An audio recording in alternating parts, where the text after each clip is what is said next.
Parody. Hey guys, welcome to AgamidCG. If you're new here, this is my channel where I like to explore everything CG and try to teach you some things along the way.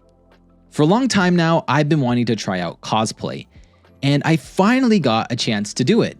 It was extremely challenging, but a very rewarding process in the end, and I had a blast. So I wanted to share with you my process in completing my first cosplay. The character that I tried to cosplay is Sparrow, a villain in the extremely long anime called One Piece, and he's pretty far in, so even if you watched a few episodes of One Piece, you probably would not have seen him yet. He is a powerful villainous member of the Big Mom Pirates, and he has a lot of really cool details on his outfit, from candy-themed elements, polka dots, bright yellows, and a really long tongue. I thought this would be a great way to challenge my modeling skills and to put them to the test in the practical world. I start by setting up some image planes in Maya and just trying to make sure it aligns with the character. Then I bring it into ZBrush, start sculpting the basic shapes of the brow and the face so I can get closer to my reference. And here I'm just making little strokes, trying to slowly build up those forms in the lips, above the mouth, around the cheeks, and trying to carve in the mouth.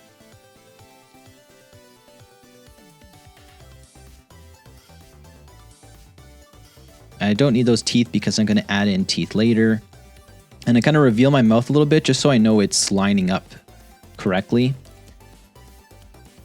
When I'm bringing in the cheek there, I'm just using the AccuCurve tool with the AccuCurve setting in the Move brush combined.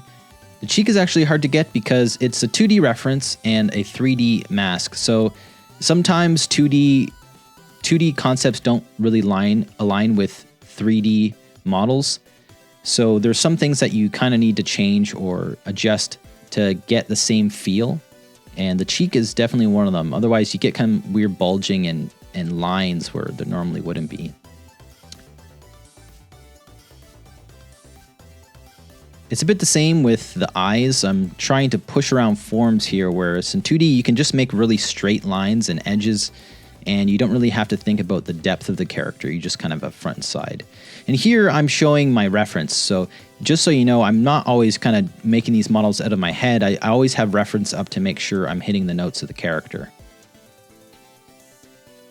The teeth did give me some trouble. It's with 2D, it doesn't always transfer the same. Sometimes the teeth in 2D are just little squares, but in 3D you have to try to give depth to them. Here I'm just retopologizing because it's easier in my process to connect the face to my head mesh that I made in a previous video for my DigiDouble, and that way I know that the mask is going to fit exactly to my face. So by managing the topology, it's just easier and cleaner to make these adjustments and connect the two.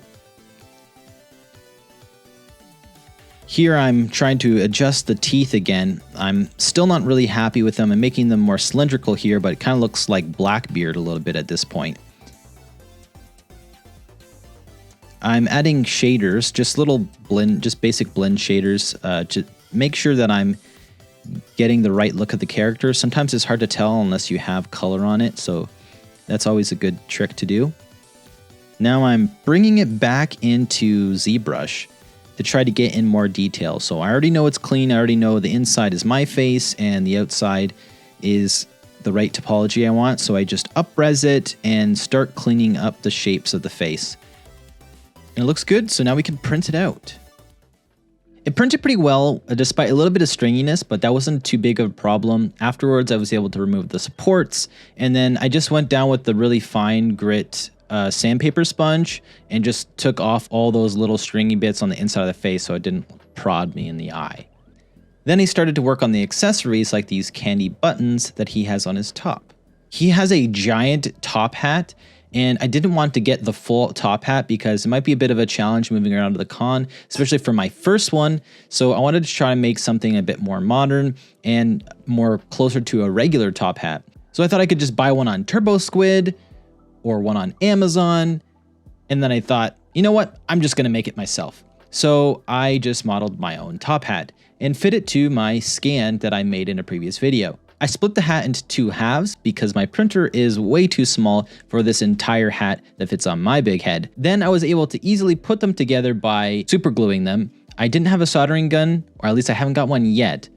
And I found that just putting painter's tape over top and gluing the two together was enough to keep the seam pretty strong. At this point, I'm finally seeing everything start to come together.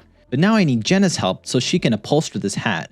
And she already made me this rad blazer and pants for this cosplay. Sewing definitely isn't my strength, but I learned quite a bit on this project, so I definitely will be dipping into it a little bit more. And I think the hat turned out great. And because she helped me out with that, I reciprocated by 3D printing her Big Mom hat with the emblem since she was cosplaying as Big Mom. And then it's time for painting. And I don't have a lot of experience painting, especially in this medium and on 3D prints. So what I did was I used a white gesso texture for clay, and I put that over top of the 3D print to try to fill in some of the layer lines.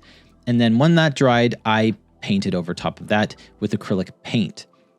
I now have researched into different painting methods, and I'll definitely look into airbrush, as it seems like one of the best ways to paint your 3D prints, and as well as using a spray-on primer seems to be what everyone's going with. For this project, I had completely underestimated how long it takes to make a cosplay. We went looking for materials maybe a month ago, but we didn't really start working on our cosplays until maybe a weekend before. So sparsely 2 weeks of working on these cosplays, when I found out now that people actually work on them for months to try to make them as elaborate as possible.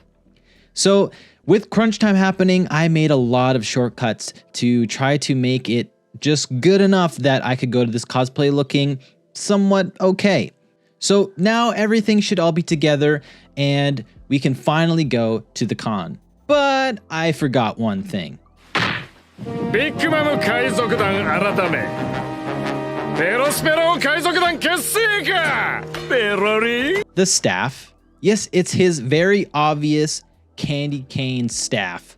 I couldn't think of a quick way to try to create this in the time that we had left. In crunch time, Jenna's Big Mom hat was supposed to be done printing at 4 a.m. and we were supposed to be at the con at 10:45. I tried to quickly sew together some sort of candy cane log roll thing that I could spin up and put on top of the staff, but it didn't really have that glossy candy cane feel like a 3D print would. So somehow I managed to model and print the top of the candy cane staff that looked just good enough.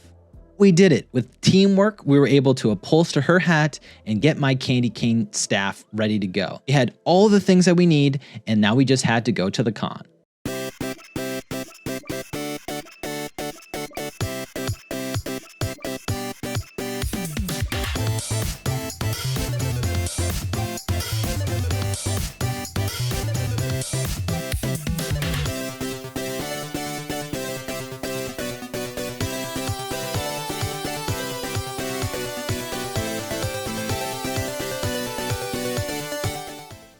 We had a blast at Vancouver FanExpo, and I would totally recommend it to anybody who's interested in games, anime, or movies. There's so many things to do there. There's booths that have cool stuff you can buy, from 3D printed stuff to plushies, and I even bought myself some cool art books. There's also celebrities there and movie game themed art installations. And we also got the chance to take photos with a lot of cool other cosplayers that were cosplaying for One Piece type stuff like Ace, Zoro, and there was a ton of Luffy's there. It was hard to get out of my shell though. I found I was a little bit nervous and it was hard to pose with people or take photos with people and chat and really act out my character the way that I wanted to. But I have a feeling that if I do a few more cons, I probably should be getting a little bit better at that. I also found that we got really tired really early. This is supposed to be like an 8-hour event, and we got tired after about 2 hours because we only got about 2 hours of sleep. So next time, I'll definitely make sure that we give ourselves more than 2 weeks to work on our cosplays. If you are out at a con and you see me around, feel free to come up to me and show me your cool cosplays. Let me know in the comments if you have any cool cosplay tips for me, or if you have any questions about my process. That's all I have for this episode. Until next time.